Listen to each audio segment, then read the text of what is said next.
के लई मोहन सोनवा से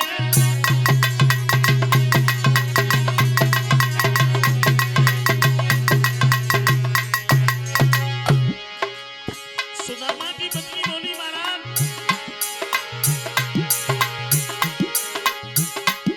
मेरी श्याम सोनवा से गईयो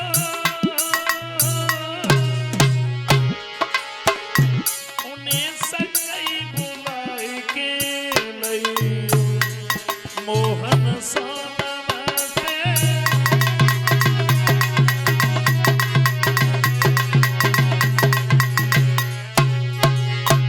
और जवाब दिया श्याम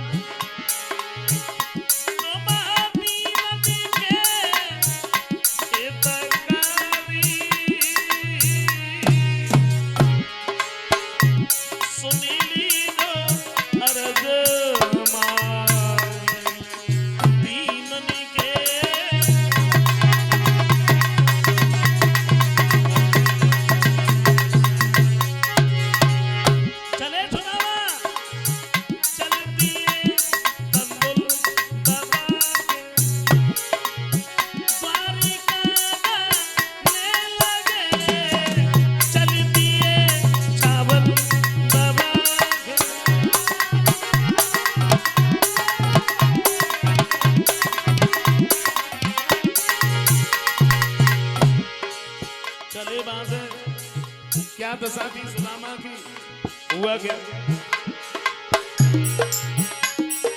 पाए बिमाई फटी विप्र के नंगे पाए न धाए चलते चलते आज सुदामा महान वन में दशा क्या थी पाए बिमाई फटी विप्र के नंगे पाए न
धीरे धीरे धीरे धीरे हमको दिखलइयो हम खुदई पानी पानी है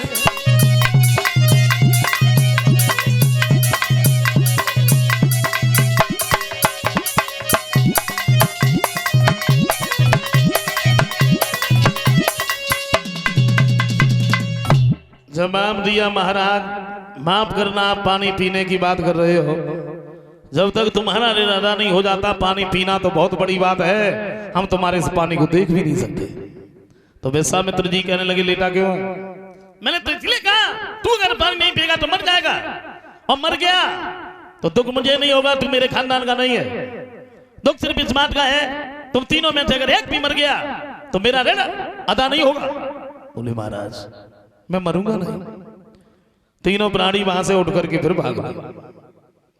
3 दिन हो गए जब ये काशी में पहुंचे हैं तो काशी की गलियों में विश्वामित्र ने आवाज लगाई है काशी के लोगों आज तुम्हारी इस काशी में 3 प्राणी बिकने के लिए आए हैं चाहे छोटा ले लो चाहे बड़ा ले लो केवल 20 बार सोना है और जिस किसी को खरीदना है हमारे नजदीक आ जाए। लोगों ने जब सुना तो देखने वालों की तो भीड़ इकट्ठी हो गई लेकिन खरीदने वाला कोई नहीं है। महाराज हरिश्चंद्र खड़े खड़े सबके चेहरा की तरफ देख रहे हैं। थोड़ी देर के बाद में क्या देखा है उस जगह पर एक मेहतर आया और मेहतर ने एक बात कही इस नौजवान को हम खरीद लेंगे और तब खरीदेंगे जब ये हमारे घर पर मरघटिए का काम करता रहे। वैसे नहीं, महाराज हरिश्चंद ने जब ये सुना मरघटिए का काम, तो उस मैत्र के सामने दोनों हाथ जोड़ेगा, भैया तो मुझे खरीद ले। तो राजा बोले मरघटिया थे और घटिया भी काम दीजिएगा।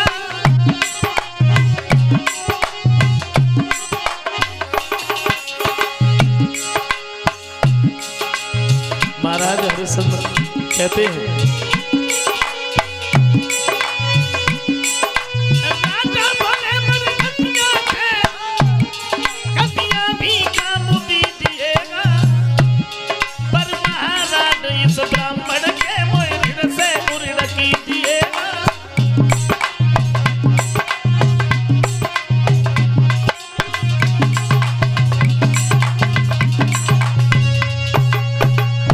एक बात कही है महाराज, तुम्हारे घर पर मरघटिए से भी कोई घटिया काम हो तो तुम मुझे दे दो, लेकिन तुम मुझे खरीद ले।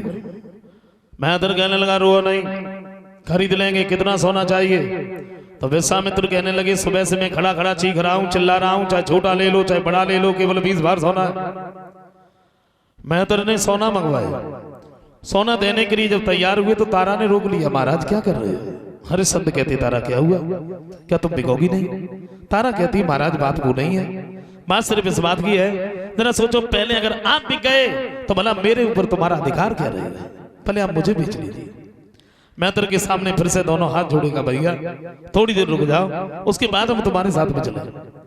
क्या देखा है उस जगह पर एक ब्राह्मण आए और ब्राह्मण ने एक बात कही है, इस स्त्री इस बच्चे को हम खरीद लेंगे, ये हमारे घर पर भोजन बनाती रहेगी, ये लड़का बगीचे से पूजा के लिए फूल लेके आता रहेगा। कहा कोई बात नहीं, अगर 2 लेने हैं तो 40 बार सोना दे दो, लेगा, मना कौन कर रहा है? ब्राह्मण ने सोना मंगवाया और जब सोना दिया, मैत्र ने भी सोना दिया, लेकिन ब्राह्मण ने जब सोना दिया, पहले तो तारा रोहितास हरिश्चंद्र के पास में खड़े थे, हरिश्चंद्र के पास से हट करके ये ब्राह्मण के पास में खड़े हो गए। महाराज हरिश्चंद्र ने एक बात की, तारा माफ करना, प्राणी के ऊपर चाहे कितनी भी मुसीबत क्यों ना आ जाए, लेकिन वो अपनी पत्नी को कभी नहीं बेचता है, और मैंने तो सारी मर्यादा ही तोड़ दी। तुम जहां पर भी जाना अपने धर्म को नहीं छोड़ना। तीनों प्राणी जब एक दूसरे से जुदा हो रहे थे तो क्या बीत रही थी इनके दिलों पर, मुड़ मुड़ करके देखते जाते हैं, और जो तारा पर नहीं रुका गया तो तारा खड़ी हो गई। आवाज लगाइए महाराज रुक जाइए। हरिश्चंद्र कहते तारा क्या हुआ? आंखों में आंसू लेके तारा बोली महाराज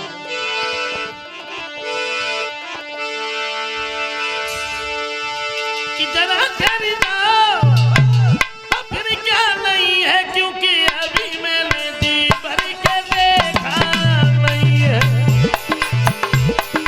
अभी मैंने जी भर के देखा नहीं है।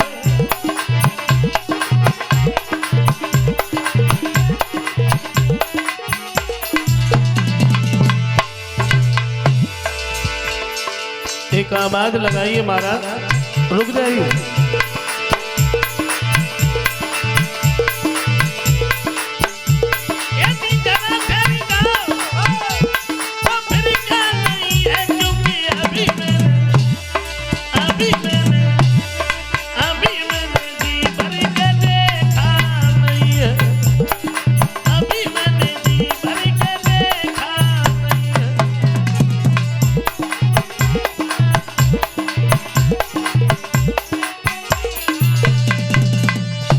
लेकिन तीनों प्राणी करते गए।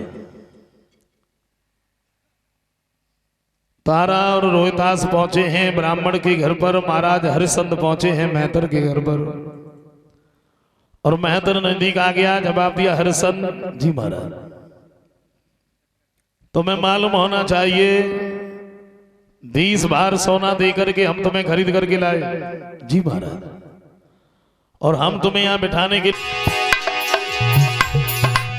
इंसान दुनिया में करते उतरते सदा दिन एक से किसी के न गुजरते।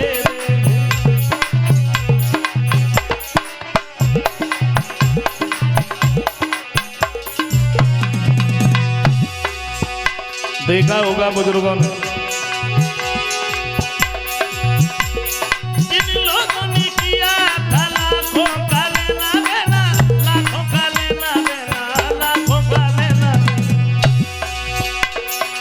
यही नहीं मालूम था कि हमारे खजाने में कितनी दौलत भरी है।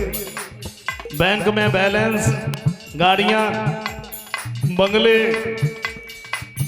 नौकर, और जब ये सब पास था तब बड़ा अभिमान भी था। क्षमा करें, देखो अगर किसी व्यक्ति के पास में बुद्धि नहीं है, ज्ञान नहीं है, विवेक नहीं, और दो तीन चीजें अगर अकस्मात हो जाए तो फिर लोगों को अभिमान हो जाता है। पहले पैसा पास में ना हो, फिर पैसा इकट्ठा हो जाए, समाज में थोड़ा नाम हो जाए, लोग अगर सम्मान करने लगे तो फिर ये सोचते हैं कि मैं कुछ हूं, मैं कुछ हूं। लेकिन क्षमा करें, मेरी समझ में तो एक बात आई, चाहे कोई धनवान हो, चाहे कोई बलवान हो, चाहे कोई ज्ञानवान हो, अगर कोई ये कह रहा है कि मैं कुछ हूं, समझ लो उसके माने कुछ है ही नहीं, कुछ नहीं। और जिस दिन ये मैं शब्द किसी के जुबान पर आ गया, समझ लो वो गया, उसे कोई बचाने वाला नहीं। क्योंकि जिसको मैं की हवा लगी, जिसको मैं की हवा लगी, फिर ना उसको दबा लगी ना दुआ लगी। हाँ,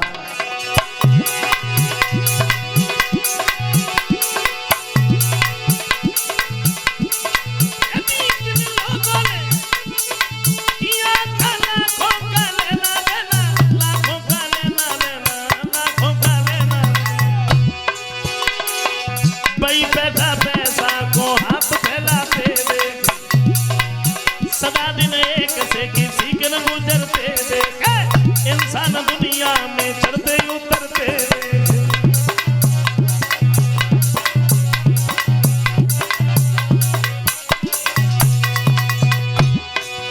समय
राजा से बनी गए भिखारी, समय की बलिहारी,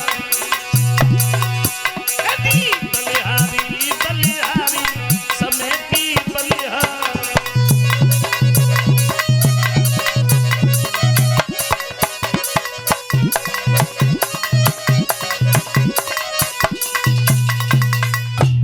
महाराज हरिश्चंद्र ने काशी की गलियां साफ की है।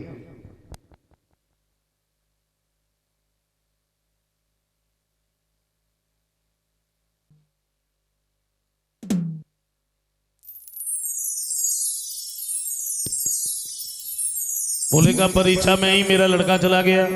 बोले नहीं।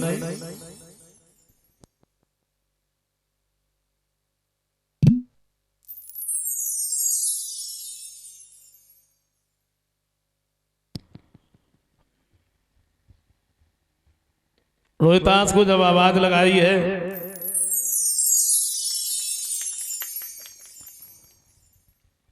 रोहितास भाग करके सामने पहुंच गया। रोहित को देख करके कंठ गदगद हो गया। तीनों प्राणियों को ये कहानी एक सपने की तरह से याद रह जाती। श्री सुखदेव जी समझाते हैं, राजन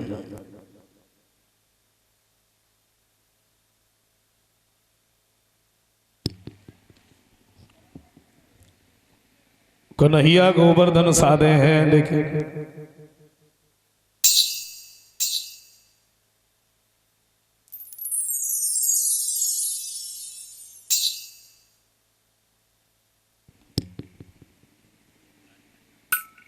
यशोदा मैया बोली, देखो हमाऊ लाला अकेले ही गोवर्धन साधे हैं, सब लोग बड़े आराम से खड़े हैं। काऊ की इतनी हिम्मत ना पड़ रही जो गोवर्धन में हाथ लगाए लें, और ज्यादा ना तो थोड़ू तो सारो मिल ही जाए। और जैसे ही सब लोगों ने सुनी सो काऊ ने मथनियां लगाई, काऊ ने वैसे ही हाथ लगाओ, और दामा जो रहे माने लाठी लगाई, और वो कन्हैया पे दौड़ भरो। बोले अब तू छोड़ दे, अब तो मसा दे रहे। दामा बड़ी तेजी से लाठी लगाई। अच्छा कहा बहु बाई जगह पे राधा और ललिता आई। ललिता ने देखो से एक बात कही, काय लली राधा? हाँ। बोले हमें तो जो लग रही है कन्हैया जो माखन छीन छीन के खाते रहो, बस भाई आज काम में आए रहे।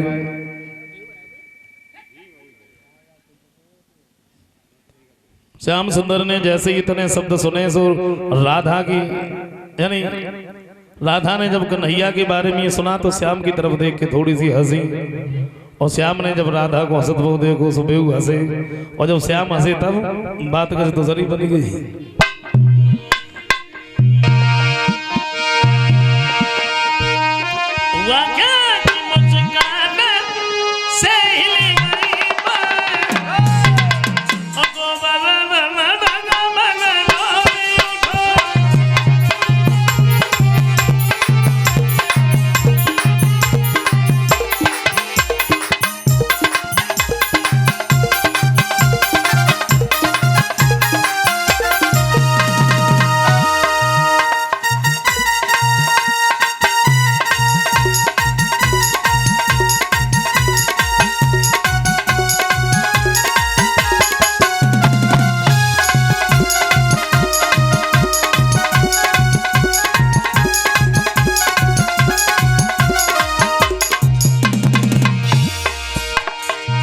हुआ क्या?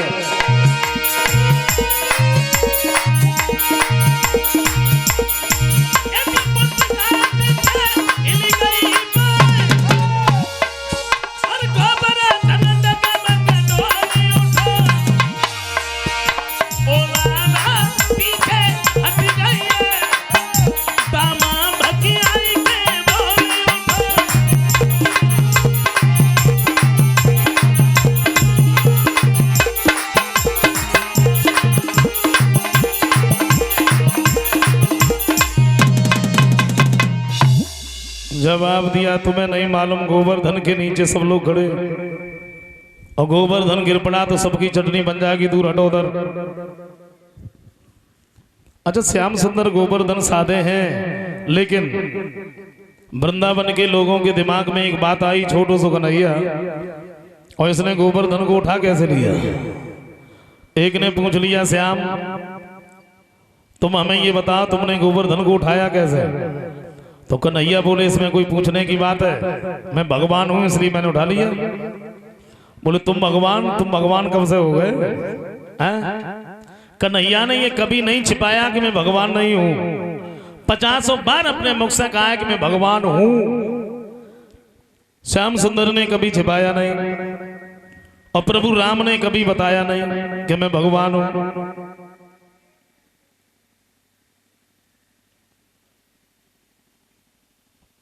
जवाब दिया तुम्हें बताना पड़ेगा तुमने गोवर्धन को उठाया कैसे? तो श्याम ने सोचा अगर मैं ये कह रहा हूं मैं भगवान हूं तो ये मानने को तैयार तो है नहीं।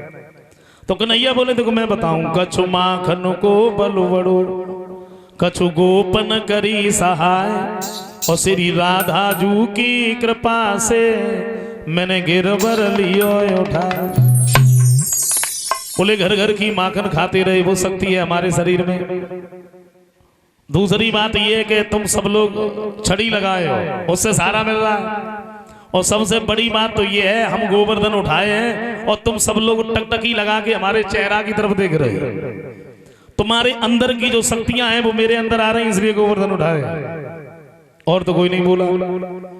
मनसुखा दामा के नजदीक खड़ो रहे सब धीरे से बोलो रे दामा। बोले हाँ। जवाब दो सोई तुम सोचे 2-3 दिन से हमारा शरीर कैसे कमजोर हो जाता है। बोले अभी तक तो माखन चुराता रहा और शक्तियां भी चुरानी शुरू कर दी। गोवर्धन साधे रहे 1-2 दिन नहीं बल्कि 7 दिन हो गए। मेघों का राजा इंद्र के नजदीक पहुंच गया। बोले माफ करना 7 रोज से हमने क्षण भर भी रोक नहीं खाई, लेकिन पता नहीं वो वृंदावन के कैसे लोग हैं जो जल की एक बूंद भी नहीं पड़ी। तो इंद्र समझ गया, इंद्र ऐरावत पर सवार होकर के चला और उधर बरसात कुछ थमी है तो कन्हैया ने गोवर्धन को नीचे रखा और तब तक इंद्र सामने पहुंच गया, चरणों पर गिर पड़ा, बार बार क्षमा मांगी, हमें माफ करना, पहचानने में देर हो गई। श्याम सुंदर ने इंद्र को माफ किया, इंद्र वहां से लौट करके चला जाता है। कन्हैया इधर अपनी बाल लीलाओं में लगे हैं। वृंदावन बरसाने की जितनी भी गोपियां हैं ये श्याम सुंदर को बहुत चाहती हैं, हमेशा यही सोचा करती हैं श्याम सुंदर हमारे पास में ही बने रहे, नजदीकी। रात भर उसी जगह पर रुके, सवेरा जब हुआ है तो गांव के बाहर निकल के आए। क्या देखिए, कुछ गोपियां कुआं से जल भर रही हैं, लेकिन ये श्याम सुंदर के ध्यान में बड़ी लीन है।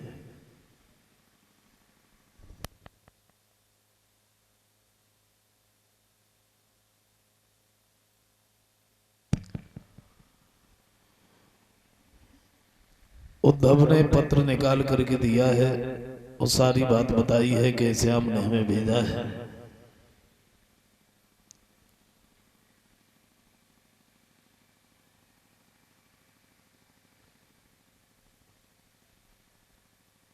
उद्धव समझा रहे हैं, लेकिन गोपियों के सामने उद्धव का कोई ज्ञान नहीं चल रहा। एक की बात खत्म नहीं हो पाती है तब तक दूसरी बोलने लगती है।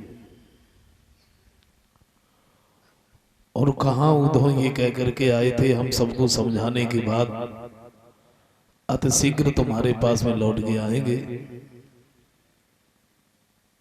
लेकिन कहते तो ये हैं कि उद्धव को समझाते समझाते 1-2 दिन नहीं बल्कि 7 दिन हो गए, 7 महीने बीत गए। और जब 7 महीने बीते हैं उद्धव का कोई ज्ञान नहीं चला। अनजान बनकर के राधा सामने पहुंची है, जवाब दिया उद्धव,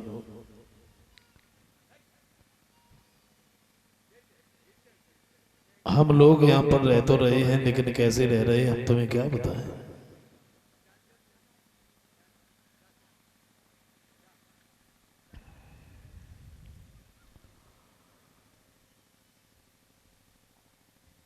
राधा कहती है उद्धव सच बात तो यही है,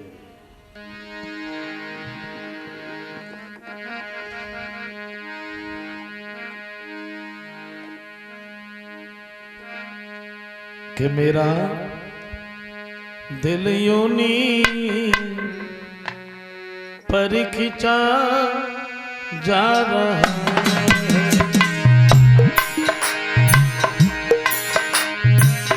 मेरा दिल यूनी पर खिंचा जा रहा है।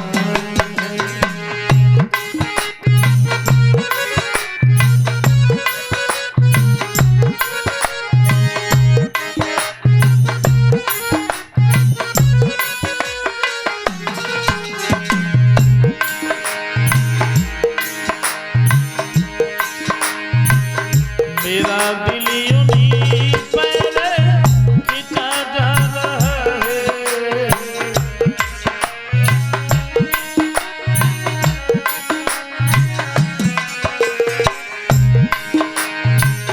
मेरा दिल यूनी पर खिंचा जा रहा है। न मुझको बुला न वो आना है, मेरा दिल यूनी पर खिंचा जा रहा है।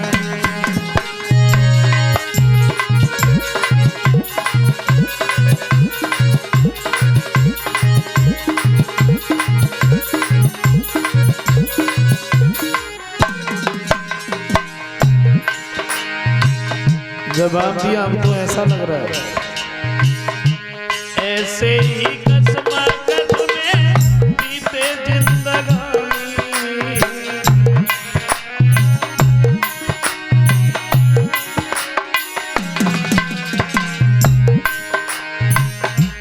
ऐसे ही कसमा कसमे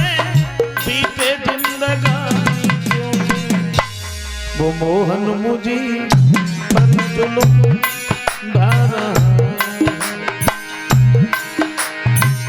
मेरा दिल यूनी पर कितना जाना।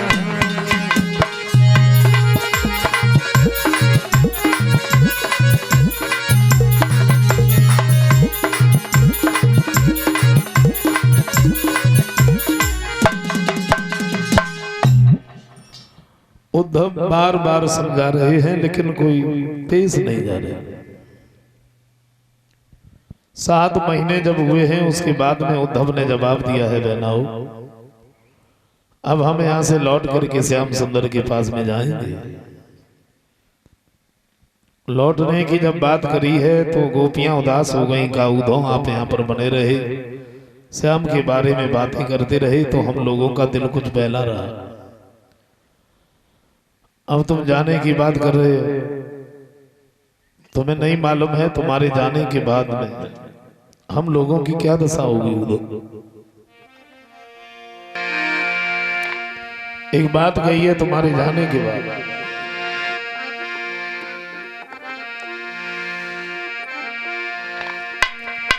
के तारे और गिन गिन के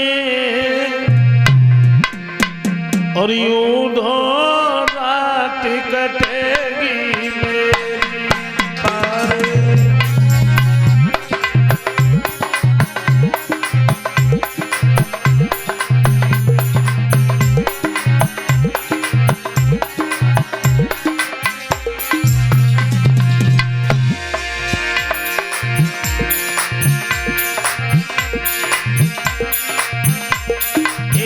पल पल याद श्याम की आती,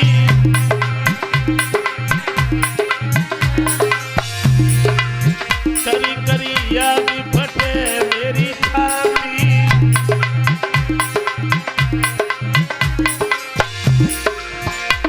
के पाती पढ़े पढ़े के उधो, पाती पढ़े पढ़े के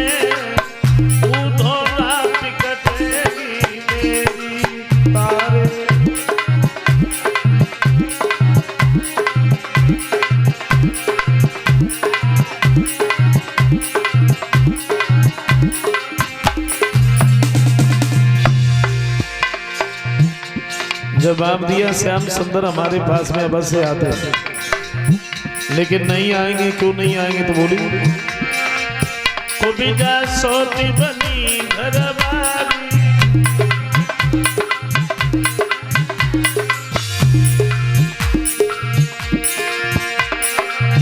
बाके पीछे याद बिसारी।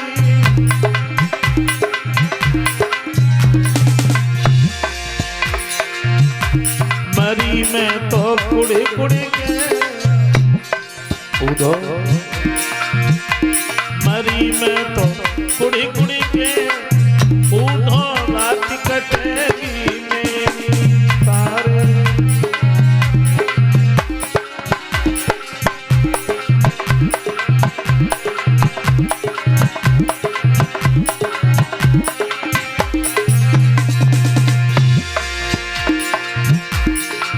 अनजान बनकर के राधा उद्धव से कहती है आप हमें एक बात बताइए,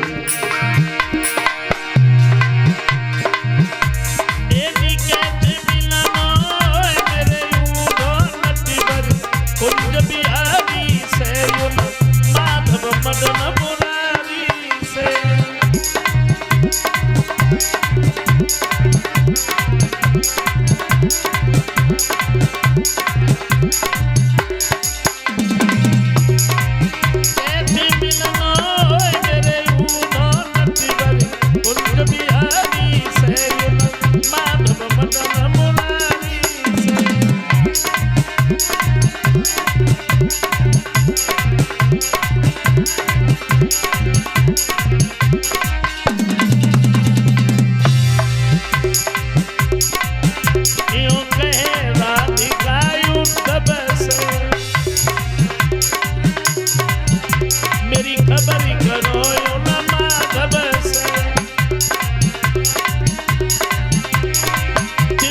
चैन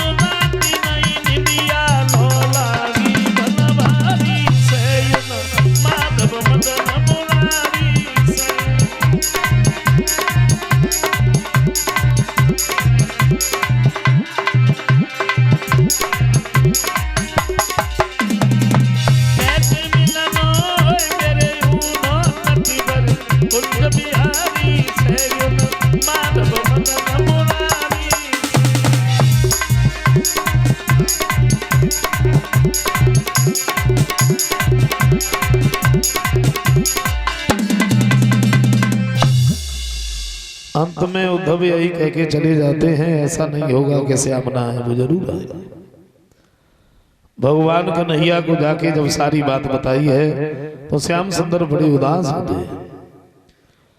श्री सुखदेव जी समझाते हैं कि राजन, जब श्याम और बलराम रह रहे थे उस द्वारिका में, तो इनके जो बड़े भाई हैं बलराम, इनका विवाह हुआ है रेवती के साथ में। जो महाराज रेवतक, तो ये जाता है कि रेवती जो थी ये सतयुग में पैदा हुई, लेकिन महाराज रेवतक जो थे ये ब्रह्मा जी की सभा में बैठा करते थे। इनको यही ध्यान नहीं रहा कि हमारे घर में बेटी है। कहते तो ये हैं कि सतयुग बीत गया, त्रेता आ गया, त्रेता भी बीत गया, द्वापर आ गया और द्वापर का अंत चरण आ गया, लेकिन हुआ क्या?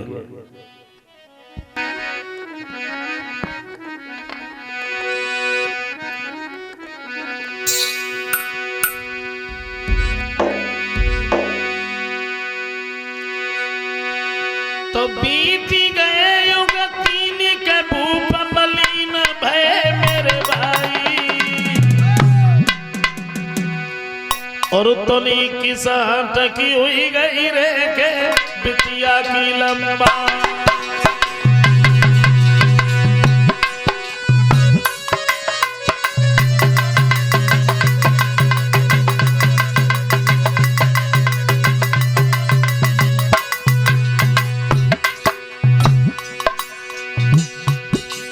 कहते तो ये है रेवती की हाथ लंबी हो गई,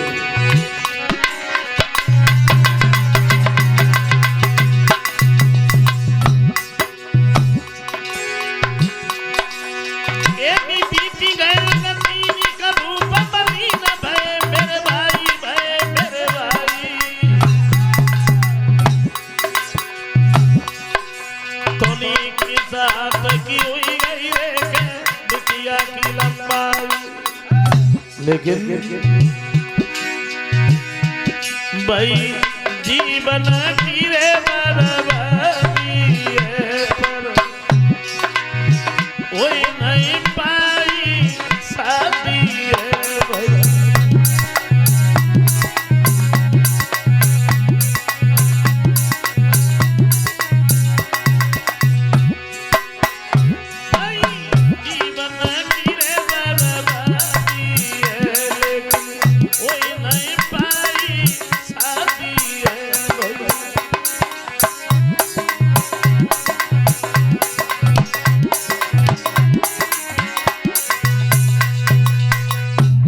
कहते तो ये हैं कि रेवती की साथ लंबी हो गई, तब जाके महाराज रेवतक को ध्यान आया कि हमारे घर में बेटी है।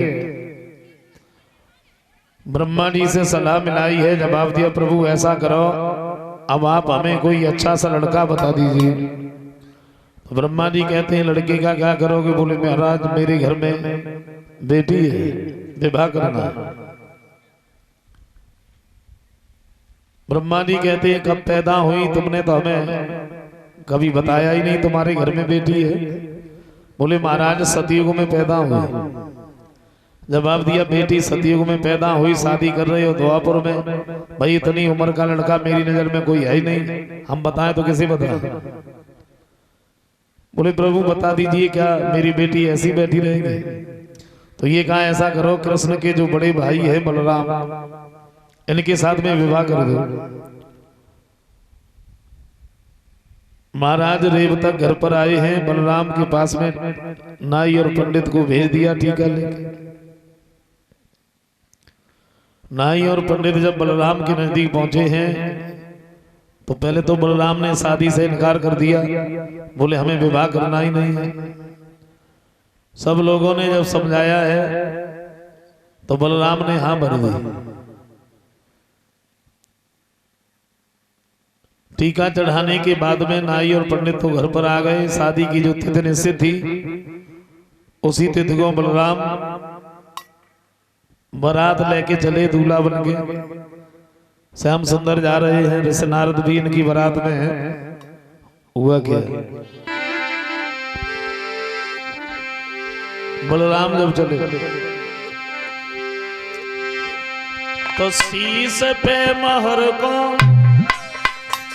और बोधार के चले। बलराम शीश पे मोहर को और बोधार के चले। रोहिणी के लला करी श्रृंगारी को चले।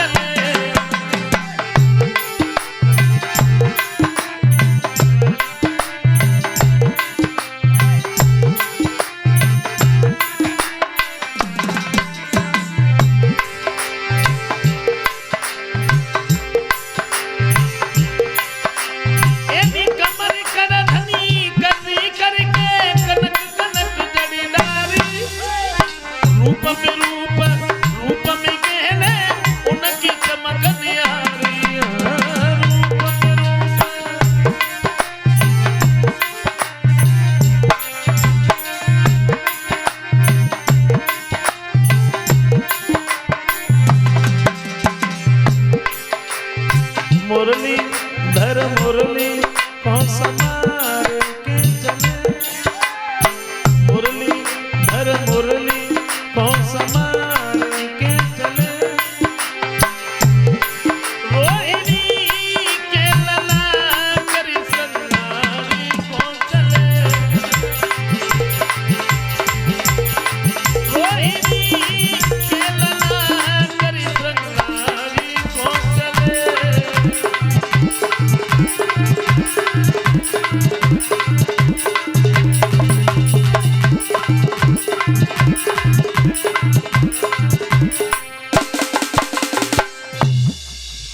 वहां से बारात जब आगे बढ़ी है, क्या लिखे आंगन में बैठी सोच रही है, हम काली की भेजे बाती।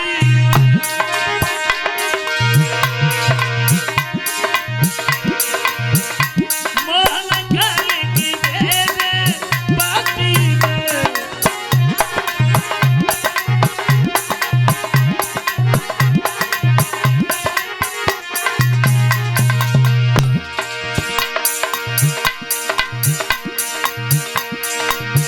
एक बात और लिखी से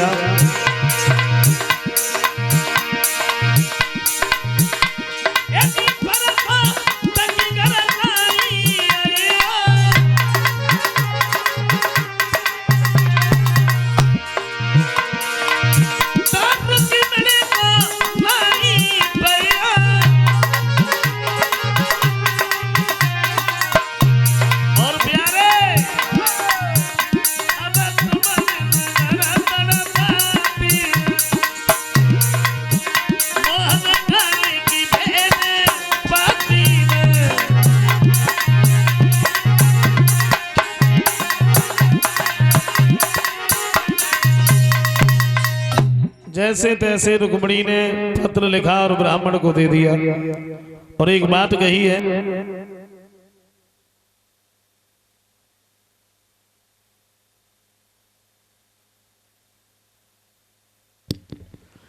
जवाब दिया है ब्राह्मण देव, हो सके तो श्याम सुंदर को अपने साथ में ही लेके आना। ब्राह्मण जो रहे रुक्मिणी के पत्र को लेके वहां से आगे बढ़ गए। धीरे धीरे धीरे धीरे आगे बढ़ते हुए जा रहे हैं, लेकिन ब्राह्मण के ऊपर बुढ़ापा था, पैदल चला नहीं जाता। और एक कवि कहते हैं कि बुढ़ापे में चाहे कितना भी सुख हो लेकिन सुख नहीं होता है। बुढ़ापे में कितना भी सुख हो लेकिन सुख नहीं होता है, और बुढ़ापे में कोई साथ भी नहीं देता है। और जब शरीर ही साथ छोड़ देता है तो भला दूसरे भी क्या साथ दे। चार बंद पीछे लगे होते हैं, बचपन, जवानी, बुढ़ापा और मौत। लेकिन जो सुख बचपन में था वो दोबारा कभी लौट के नहीं आया, जो सुख बचपन में था। बचपन में जिसका सम्मान करना चाहिए था उसका अपमान कर दिया, जिसका अपमान करना चाहिए था उसका सम्मान कर दिया। जो वस्तु खाने की लायक थी वो भी खा ली और जो नहीं खाने की लायक थी वो भी खा ली। कहीं पर भी जाते रहे, कुछ भी करते रहे, हमें किसी ने बुरा नहीं बताया बचपन में। एक कवि कहते हैं कि एक ने बड़े सुख दिखाए, किसने? बचपन में। एक ने बड़े सुख दिखाए, खेले कूदे कोलाहल मचाए, पट्टी बस्ता बगल में दबाए, पढ़ने पाठशाला में धाए, क्या कहूं कहा न जाए, उन दिनों की बड़ी यादें आए। बचपन, और बचपन कब बीत गया हम लोग जान ही नहीं पाए। बचपन कब बीत गया, जवानी आ गई और जवानी ने कभी किसी को सुख से सोने नहीं दिया, बैठने नहीं दिया। कभी कहते हैं कि एक ने ऐसी गड़बड़ मचाई, किसने? जवानी ने। एक ने ऐसी गड़बड़ मचाई, घर वालों ने शादी रचाई, नर से नारी की जोड़ी मिलाई, बच्ची बच्चा भाई खुशी मन मनाई, और सारे जीवन में जो कुछ करी कमाई, बस अब बच्ची बचने का में आई। जवानी ऐसी चलेगी। चोरी डकैती मेहनत मजदूरी करके लाए, घर बनवाया, बैंक में पैसे डाले, गाड़ियां खरीदी, और जब बुढ़ापा आया तब उन्हीं बच्चों ने अंदर से चारपाई निकाल के बाहर डाल दी। और जाते समय एक बात धीरे से कह के चले गए, बोले जब भूख लगे तो यहीं से कह दियो, भीतर घुस के मत जाइयो।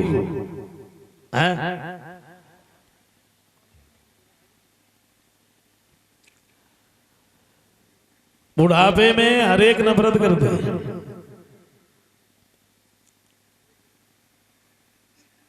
वैसे बचपन आता है छोड़ जाता है, जवानी आती है छोड़ जाती है। बुढ़ापा और मौत ही ऐसे हैं, वो आते तो छोड़ के नहीं जाते। आपने भूल जाओ लेकिन आपको नहीं भूले। उन्हें मालूम है कि तुम किस गांव में, किस मोहल्ले में, किस गली में तुम्हारा घर है, वो आ जाएगा। और जब बुढ़ापे से बचने के लिए लोग काना करते हैं, सब कुछ करता है लेकिन बच ना पाता। अच्छा, बाल अगर सफेद भये, बाकी गए नाई की दुकान पर करिया करवाया। नजरों से अगर कम दिखाई पड़ने लगा तो बाकी गए नजर बाव चश्मा बनवाना है। अच्छा, शीशा में मुंह देखो, चश्मा लगाओ, फिर एक बात सोची पहले से अब कुछ ज्यादा अच्छा दिखाई दे दो। दांत अगर उखड़ गए, कोई बात ना, डॉक्टर की दुकान में गए, दूसरी लगवाना है। रोटी खाई तो निकाल के धल रहे, बाद में फिर तैयार है, लेकिन बच ना पाता।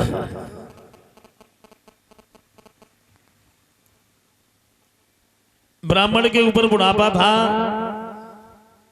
पैदल जब नहीं चला जाता है तो ब्राह्मण ने क्या देगा? एक बड़ी सुंदर बगिया है। तो मन ही मन में ब्राह्मण ने एक बात सोची है, क्या? मन ही मन में सोचा कि दोपहरी बिलमाइल,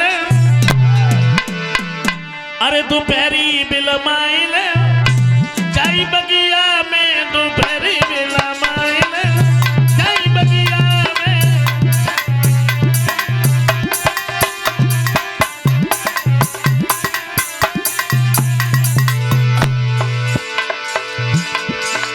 सो जा,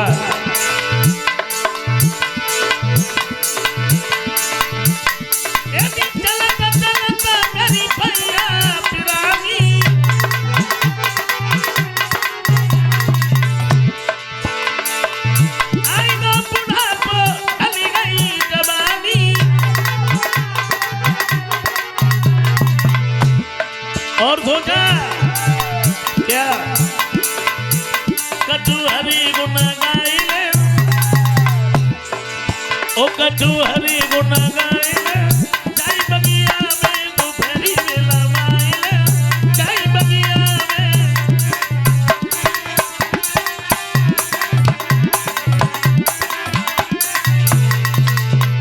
क्या देगा?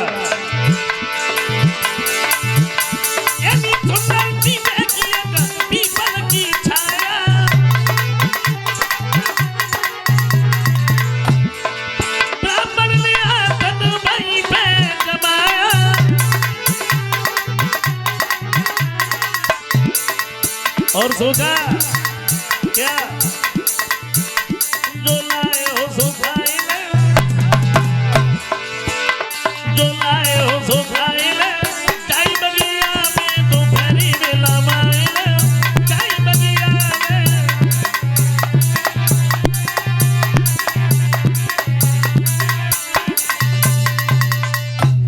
ब्राह्मण ने आसन लगाया, ब्राह्मण सो गए। कन्हैया ने देखा कि ब्राह्मण तो हमारे पत्र को लेके आ रहे हैं, अगर इसी तरीके से सोते रहे तो भाई द्वारिका में आने में बड़ा समय लगेगा।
और अन्य बैठिया कुटबैयो और मुन्नो की 11 कूते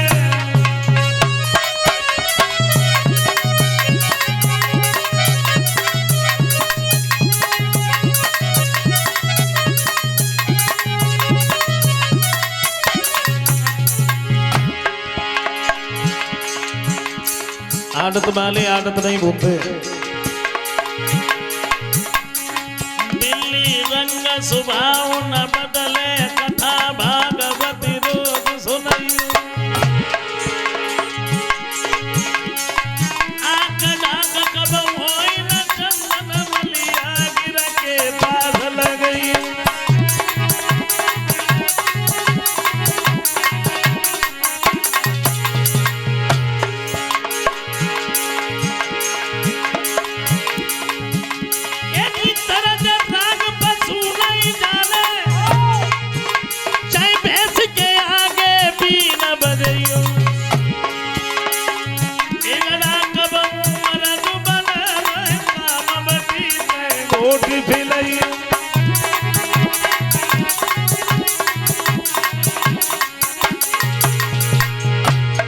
कभी कहते हैं आदत वाले आदत नहीं भूलते।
वो दबे पांव निकल गया दरबार से।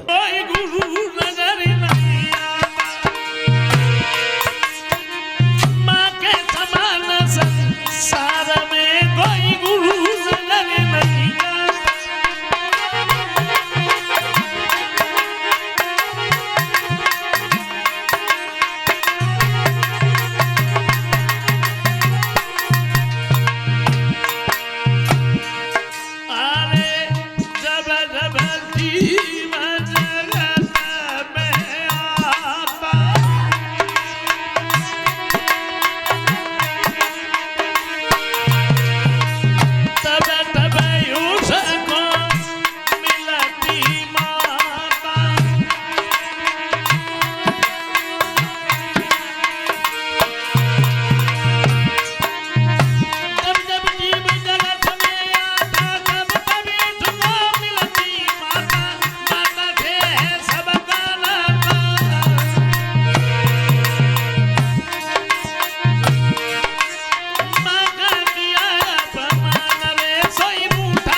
समझाया है।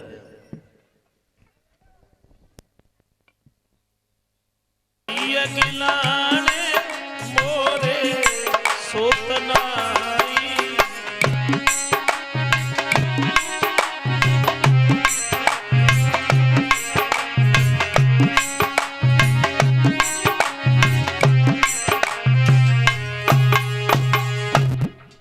महाराज दशरथ ने यही सोचा, मेरे ऊपर धीरे धीरे चौथा बनाने में लग गया, लेकिन हमारे घर में हमारी रानियों की गर्भ से कोई संतान नहीं हुई। और इसी बात को सोच करके महाराज दशरथ जो थे, ये चेहरा इनका बड़ा उदास, गुरु वशिष्ठ के नजदीक पहुंचे हैं। इनके चरणों पर अपना सिर रख दिया तो ऊपर उठाने का बिल्कुल ध्यान ही नहीं रहा। दशरथ को जब ज्यादा उदास देखा है तो पूछ लिया, दशरथ बात क्या है?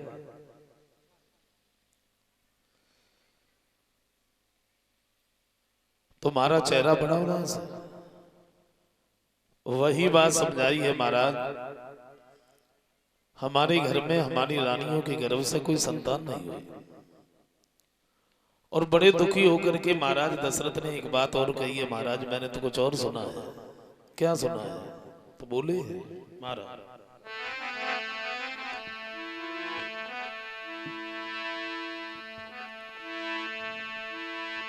तो सुनता हूं जो पापी अपने और जीवन में पुत्र न पाते हैं।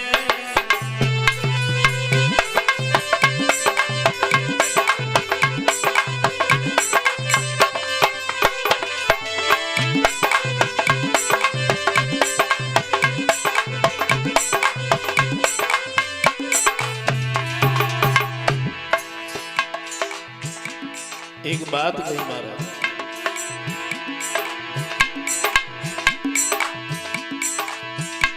सुनता हूं जो पापी अपने जीवन में पुत्र न पाते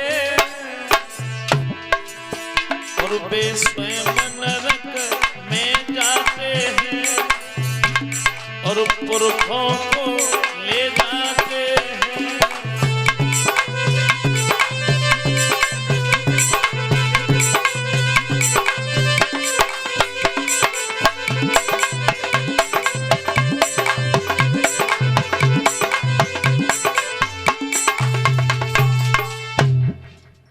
महाराज दशरथ ने जब ये कहा है तो गुरु वशिष्ठ ने समझाया है, दशरथ तुम हमें ये बताओ, ये नरक और स्वर्ग का द्वार तुम्हें किसने दिखा दिया? और सच बात तो ये है कि पुत्रों से कभी किसी का नाम नहीं चलता है।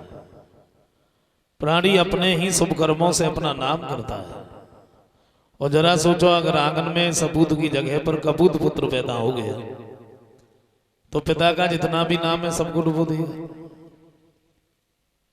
फिर एक बात कही है, तुम इतने उदास मत हो, तुम अपने घर पर जाओ, श्रृंगी ऋषि को बुलवाओ, आंगन में पुत्रेष्ठ यज्ञ करवाओ। और जब तुम पुत्रेष्ठ यज्ञ करवाओगे तो आशा ही नहीं बल्कि पूर्ण विश्वास है, तुम्हारे घर में तुम्हारी रानियों के गर्भ से पुत्र होंगे। महाराज दशरथ ने वही किया। जब ये घर पर आए हैं, इन्होंने श्रृंगी ऋषि को बुलाया, गुरु वशिष्ठ को भी बुलवाया और आंगन में जब पुत्रेष्ठ यज्ञ करवाया तो गोस्वामी तुलसीदास जी कहते हैं,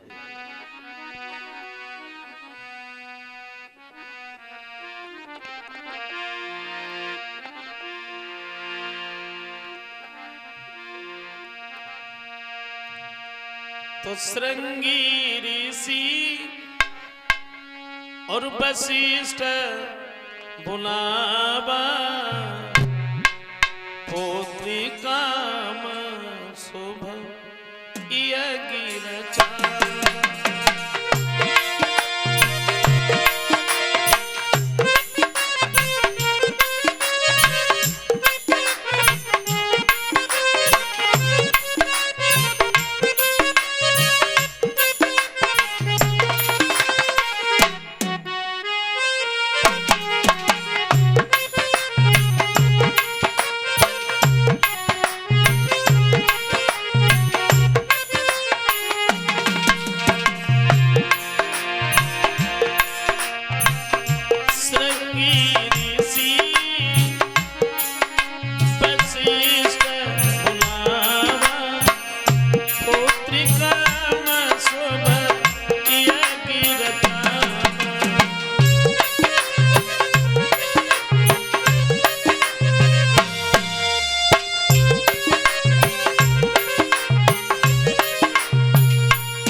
आंगन में जब पुत्रेष्ठ यज्ञ करवाया है तो इस यज्ञ से अग्नि देवता प्रकट होते हैं। जो खाली हाथ नहीं थे, इनके हाथ में खीर का एक कटोरा था और वो खीर महाराज दशरथ को दी है। जवाब दिया है, दशरथ तुम इस खीर को ले जा करके अपनी रानियों को खिला देना। जब ये तुम खीर अपनी रानियों को खिलाओगे तो आशा ही नहीं बल्कि पूर्ण विश्वास है तुम्हारे घर में तुम्हारी रानियों के गर्भ से पुत्र होगा। महाराज दशरथ ने वही किया। वो खीर का कटोरा अपने हाथ में लिया और ये जब महलों के अंदर पहुंचे हैं, इन्होंने तीनों रानियों को अपने नजदीक बुलाया। फिर इन्होंने उस खीर का बंटवारा किया और जब बंटवारा किया तब पहले उसके दो भाग किए। तो अलग भाग और कौशल्य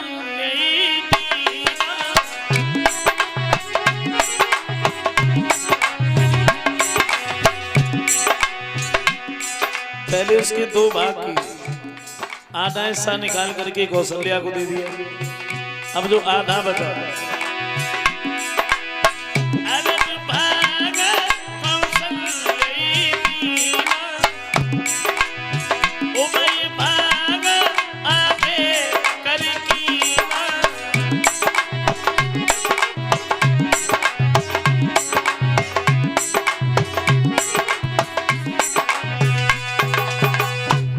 दो भाग किए। आधा हिस्सा निकाल करके कौशल्या को दे दिया, आधा बचा उसमें से भी आधा आधा किया वो कैकेयी और सुमित्रा को दे दिया। कौशल्या ने एक बात सोची है, हम ही घर में सबसे बड़े हैं, ये तो प्रभु का प्रसाद है।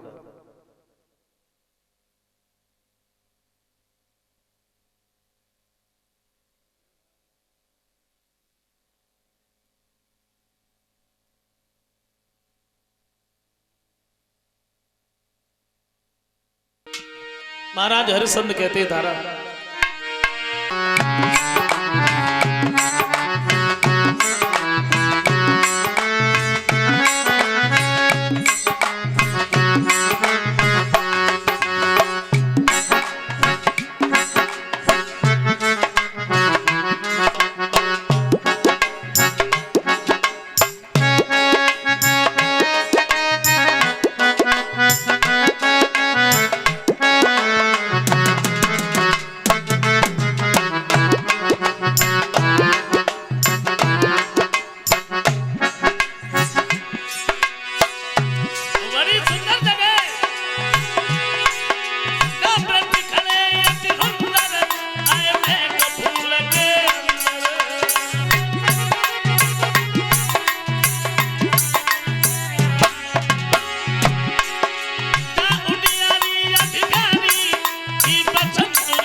कन्हैया ने जब सुंदर जगह देखी तो श्याम सुंदर ने क्या किया, वो सुंदर सी बंसी अपने हाथ में उठाई।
जवाब दिया उड़ो।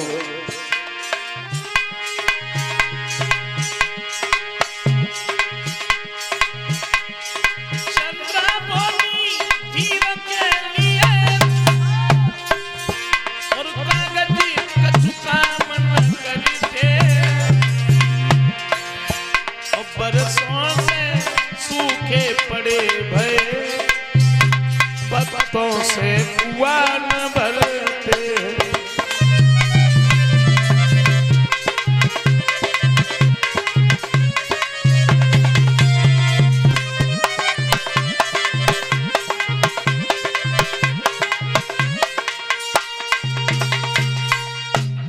एक बात कही है, आप भी ये कागज का टुकड़ा हमारे पास में लेके चले आए, लेकिन तुम्हें ये नहीं मालूम है अगर श्याम सुंदर भी हमारे पास में आ जाए, उन्हें देखने के बाद में मनचाहा धीर नहीं बंधेगा, तो भला ये हमें कागज का टुकड़ा क्या धीर दे सकता है। उद्धव बार बार समझा रहे हैं, देखो बहनाओ, तुम श्याम सुंदर के बिना यहाँ पर जितनी व्याकुल हो, श्याम तुम्हारे बिना। लेकिन क्या करें, ऐसी उलझनों में फंसे हुए हैं जो कन्हैया अभी तुम्हारे पास में नहीं आ पा रहे। जवाब दिया उद्धव, ऐसा लग रहा है कि मथुरा में जाने के बाद दूसरा रंग चढ़ाया, भूल गए श्याम सुंदर उन पुरानी बातों को। जरा जरा सी माखन के लालच में जो नाच नाचा करते थे, याद नहीं आता है ना। तो क्या भूल गए गुलचे खाना या चोरी करना छोड़ दिया।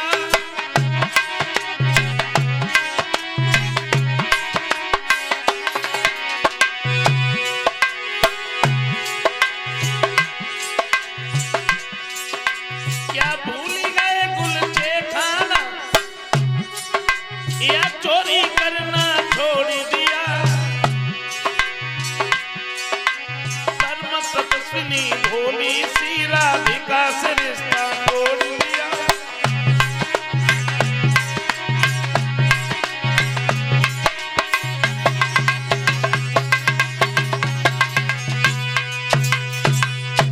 जवाब दिया है भूल गए श्याम सुंदर।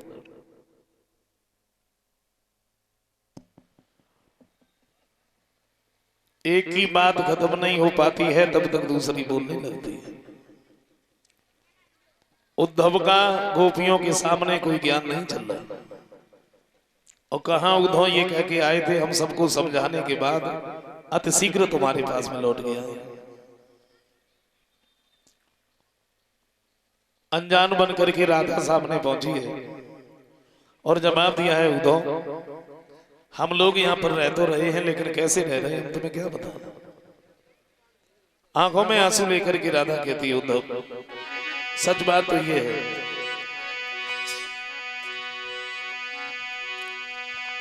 कि मेरा दिल यूनी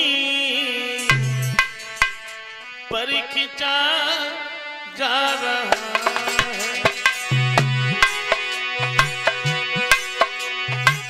मेरा दिल यूनी पर खिंचा जा रहा है।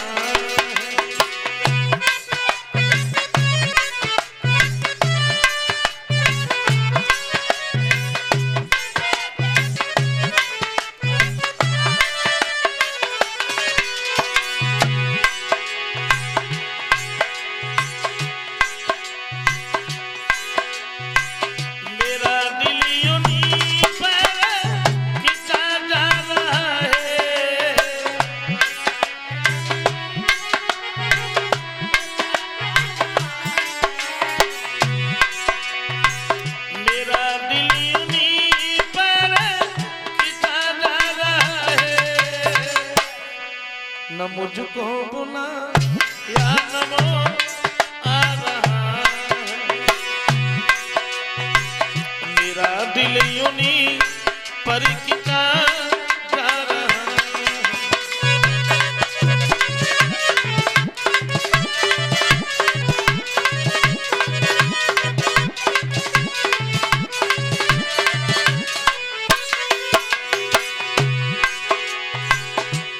जवाब दिया।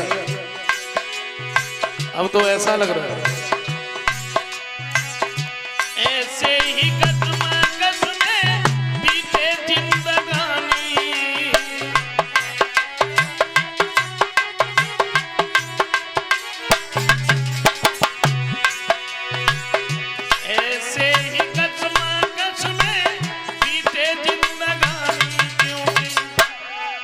मोहन मुझी पर जुल्म ढा रहा, मेरा दिल यूनी पर छिपा जा रहा।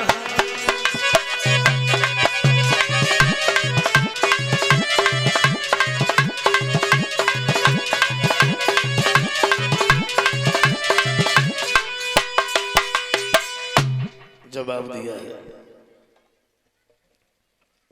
उद्धव समझा रहे हैं, लेकिन गोपियों के सामने इनकी कोई पेश नहीं आ रही।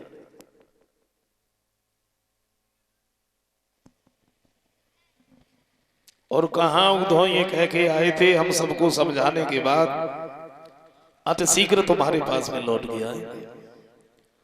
लेकिन कहते तो ये हैं कि उद्धव को समझाते समझाते 1-2 दिन नहीं, बल्कि 7 महीने हो गए।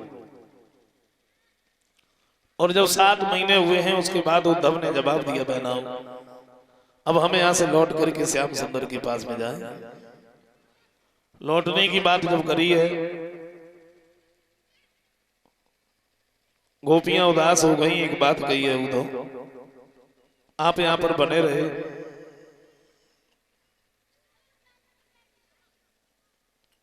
हम लोगों का दिल कुछ बहला रहा। अब आप जाने की बात कर रहे हो, तुम्हें नहीं मालूम है तुम्हारे जाने के बाद में हम लोगों की क्या दशा होगी। आंखों में आंसू लेकर के जवाब दिया उद्धव, तुम्हारे जाने के बाद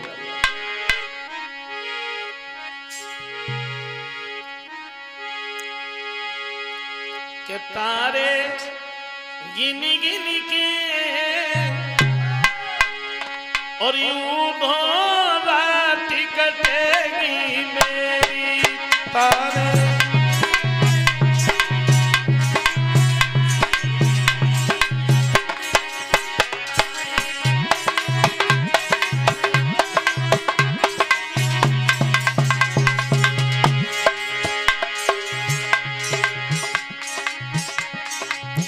पल पल याद श्याम की आती,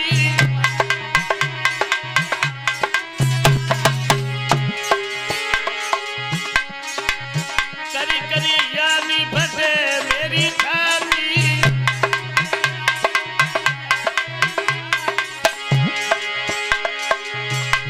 के पाती पढ़ पढ़ के पाती पढ़ पढ़ के उन्हों रात कटेगी मेरी तारे।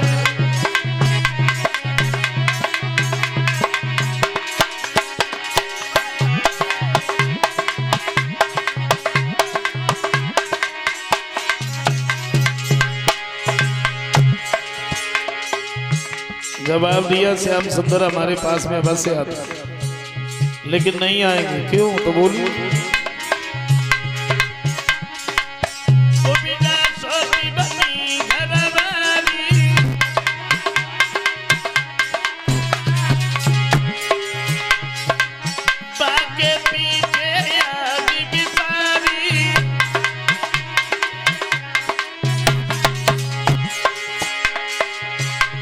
मरी मैं तो कुड़ी कुड़ी के,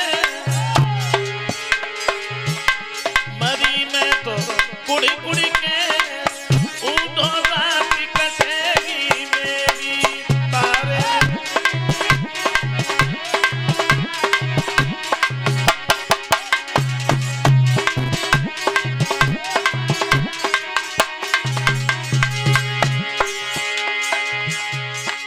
अनजान बन के राधा कहती है, उद्धव आप हमें सिर्फ एक बात बताइए,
अंत में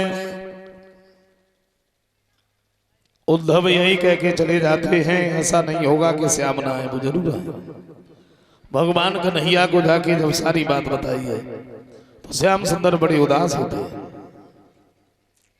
श्री सुखदेव जी समझाते हैं कि राजन,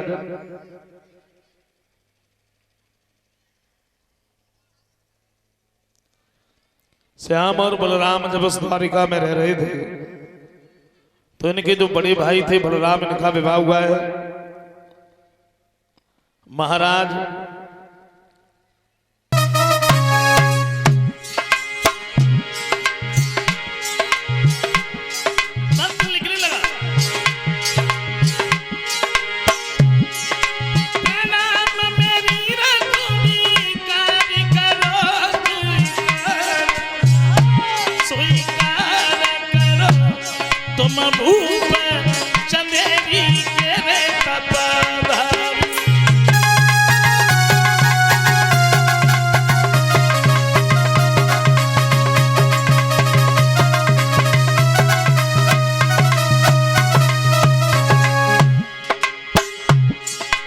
लिखने लगा आदमी हमारे सारे साथ, नाई और पंडित को भेज रहे तुम्हारे पास, और कुछ नहीं, और तो कुछ है नहीं।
पत्र लिखा, पत्र लिखने के बाद में दे दिया, नाई और पंडित को बोले ले जाइए।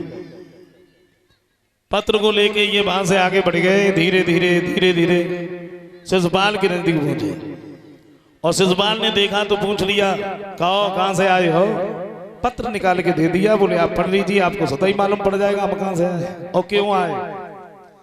जैसे ही पत्र खोल करके पढ़ा, तुम्हारी खुशी से गद्दी से उछल पड़ा हुआ, जी वाह मेरी बहनों की बहन तो बड़ी सुंदर है, और अगर उसके साथ में शादी हो जाए तो फिर इससे सुंदर और क्या। बड़ा खुश है, सोचने लगा भगवान हमारे जैसे बहनों ही हरिकाओ कोई भी नहीं। लेकिन जब कन्हैया का नाम लिखा देगा तो दिल को दबने लगा। एक बात सोचिए, भला श्याम के सामने कैसे युद्ध करेंगे।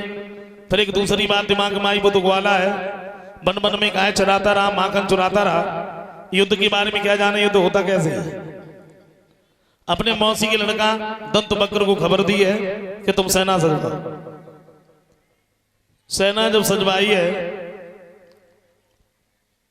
शादी की जो तिथि निश्चित थी उससे 4 दिन पहले ही ये महलों के अंदर पहुंच गया भाभी के सामने और जवाब दिया, भाभी कहिए।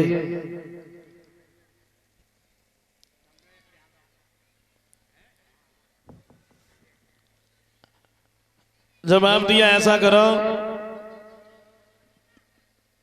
2-4 महिलाओं को बुला के ले आओ। मैं कुंदनपुर से आया और रुक्मिणी चरण की चेरी है, संदेशा उसका लाया।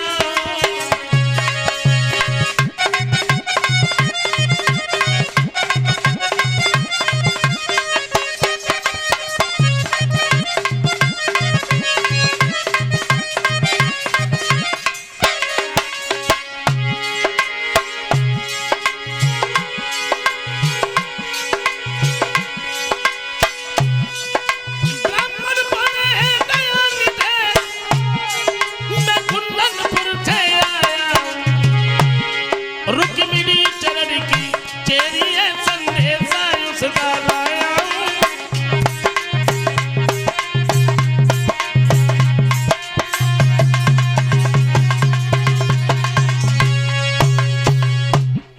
निकाल के दे दिया, बोले आप पढ़ लीजिए, आपको स्वतः ही मालूम पड़ जाएगा कि हम क्यों आए।